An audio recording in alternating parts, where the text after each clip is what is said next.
Mercredi, les Saint-Paulois de la rue de l'Aiglon ont vu s'affairer policiers, pompiers et SAMU pour un exercice grandeur nature qui a mobilisé une centaine de personnes entre les différents services de secours et les observateurs. Pour cet exercice, un accident entre un poids lourd transportant des matières dangereuses et une voiture, entraînant une fuite d'acide nitrique concentré, a été simulé à proximité du groupe scolaire Jules Barouillet. À partir de ce scénario, le déploiement des forces de police et de secours s'est effectué en conditions réelles, sous l'œil attentif des observateurs. L'objectif, c'était tout d'abord de tester la circulation de l'information et l'alerte qui a bien fonctionné justement entre les divers services qui ont rapidement communiqué entre eux et se sont entendus afin de boucler le périmètre de danger. L'objectif, c'était d'engager à la fois du personnel au sol, mais également aérien, comme vous le voyez avec l'hélicoptère Dragon 64 de la sécurité civile qui vient de Pau, pour réaliser des évacuations sanitaires, mais également traiter une pollution aquatique par une reconnaissance aérienne.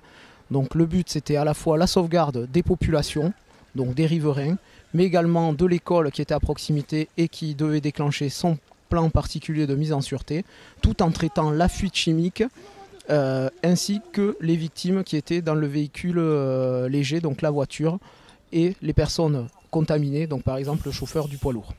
L'exercice a ainsi permis à chacun de répéter les gestes et les actions à mener dans de telles circonstances. Notre rôle qui était important, c'est la réactivité des services de secours. Donc première chose à faire, c'est arriver sur place rapidement, tester donc la réactivité des effectifs, qui est important, remonter l'information au niveau des autorités, deuxième chose, porter secours aux victimes, aider les pompiers donc pour éventuellement informer la population, déviation de la circulation, voilà c'est les rôles de la police.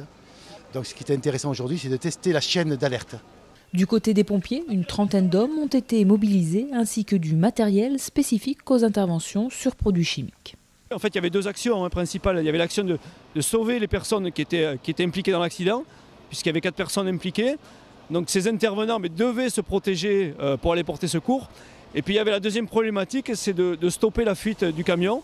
Donc il y a eu des actions qui ont été opérées sur la cuve pour stopper l'écoulement. Route barrée, installation d'un poste de commandement, déploiement de matériel et de personnes.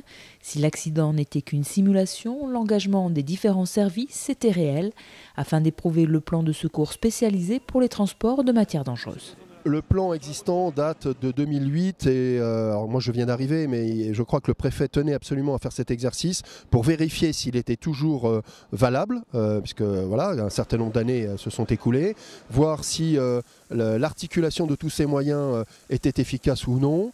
Et donc on fera un retour à chaud vers midi et demi, 1h, mais on refera aussi un retour à froid de cet exercice. Et le but de l'exercice, c'est effectivement de vérifier que le plan est toujours bien en phase avec les problématiques. Dans l'ensemble, l'exercice s'est bien passé, si ce n'est un manque d'informations côté SMUR. Les pompiers, comme ils sont en nombre beaucoup plus important et leur hiérarchie, on ne savait pas trop qui était qui faisait quoi. Et on avait un problème avec certains retours d'informations au niveau, par exemple, de l'hélicoptère où on devait se déplacer. Enfin, voilà, il y a eu des manques d'informations parce que y avait quand même beaucoup de monde impliqué au niveau pompier pour gérer la zone. À l'issue de l'exercice, un premier débriefing a eu lieu en présence de Monsieur le Préfet. D'autres suivront pour corriger les dysfonctionnements et faire qu'ainsi tous soient prêts si pareille catastrophe devait se produire.